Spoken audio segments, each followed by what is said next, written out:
everyone. Thank you for coming back. And this is our final interview for the day.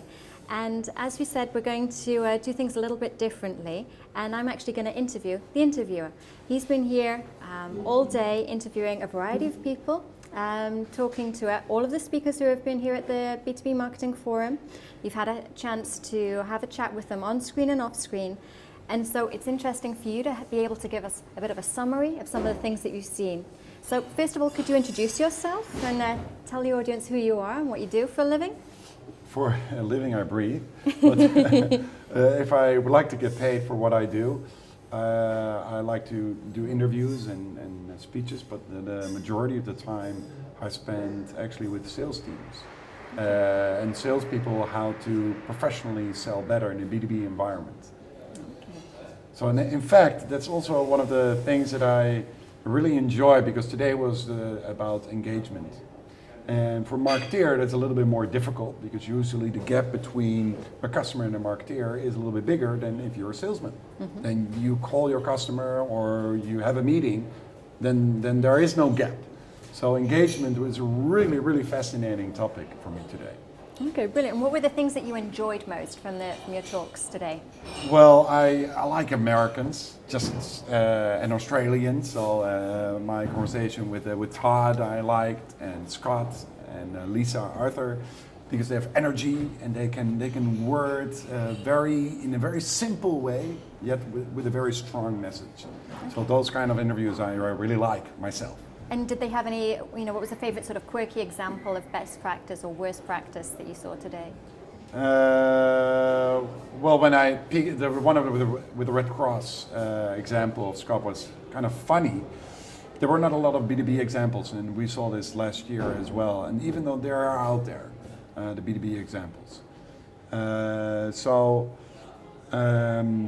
It's very confusing, to be honest. Okay. It's very confusing because, of course, the interview with Steven van Bellegem, who's saying, it's all about word of mouth and putting your customer first and having an engagement. It's not about push sales, and it's about, from a buyer's perspective, what Philip's earlier said, yes, that are nominated and can win after an hour. It's really confusing because if you're not really successful, or if with Lisa, for example, she is saying, step up to the plate, learn about technology, and start engaging. And if you don't do it now, then it's too late to get experience to do it in a few years' time. So I would feel pressurized and say, okay, I got to hurry up. Yet again, you can fail instantly by using the wrong things and doing the wrong things out there. Or like tweeting the wrong message at the wrong time. Tweeting the wrong messages, or it's I said in my own terms, the box of Pandora. So on one hand, you have to move. On the other hand, any mistake you make, you'll be punished internally, externally. Mm-hmm. So it's a rocky path. Yeah. So let's say. Did you see the balance with people saying that you have to balance the effort of wanting to really get out on social media and start using messaging, but on the other hand, and sometimes it can be overrated. Scott's saying, if you don't engage with it, you're just using it as a push mechanism, you're going to run into difficulties. Did you see sort of the balance and where people are going for advice?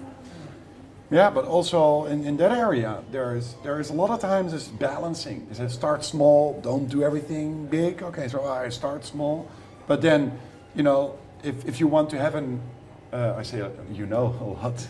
It's funny. I never do that. So if you look at the creative part as a marketeer, and yet again, a lot of people said today, it's also about ROI.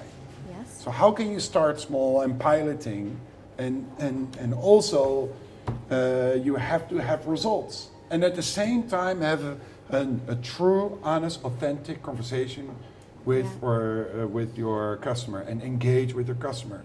But if I engage with you and have to have ROI, start small, suddenly I realize, right now I realize, if I want to be a good CMO, it is not easy. Technologies, developments, expectations, not a lot of experience and great examples, and yet I know I have to move. Yeah, it's tough. It's tough out there.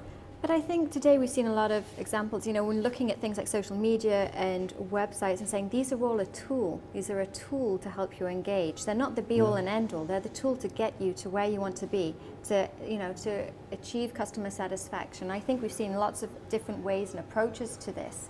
And I think that also adds value as to, where to start. And you think about, it takes you back to the marketing basics of how you want to address your audience. Who are your audience? What are their needs? How can you help them? And I think people get very carried away with, I've got to tweet something, I've got to write a blog, I've got to get started. When in fact, actually, you come back to what is it my customers need from me? Do they need to know that I'm writing a blog, or do they need to know how I can help address their issues? Yeah. And I think that might help bring things back. I totally agree. I think maybe that's a nice final statement, but I believe in the things that work most, apart from something that's funny or something that's crazy, out of the ordinary or original. I think that works most is something that's highly relevant and highly valuable. And everybody knows an ad or some superficial marketing is not valuable. No. And if you decide together with your as a company what is valuable, then maybe we will see a different world. So. And then you can bring it back into the authenticity of the message, making sure that what you're saying is authentic and resonates with the people. Yeah, it's very easily said, but next year I want examples because I know they're going to be there. But I think we are, as a society, learning more and more that if you believe in value, you'll be successful. Yes. And I think the sustainability is not just in environment, it's also in our own marketing, in our professional life and in sales.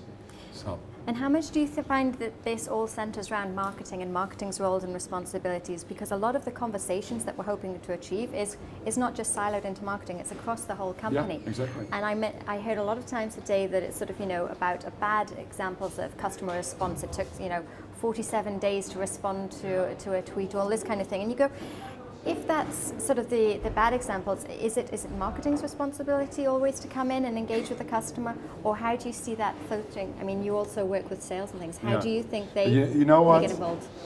In the end, everybody's responsible. It's if you are laying on and there's a surgery going on, and then something is dirty, is it the person that cuts, or is it the nurse that hands over the little the scalpel? Yeah. Everybody in the end is 100% responsible for whatever it is.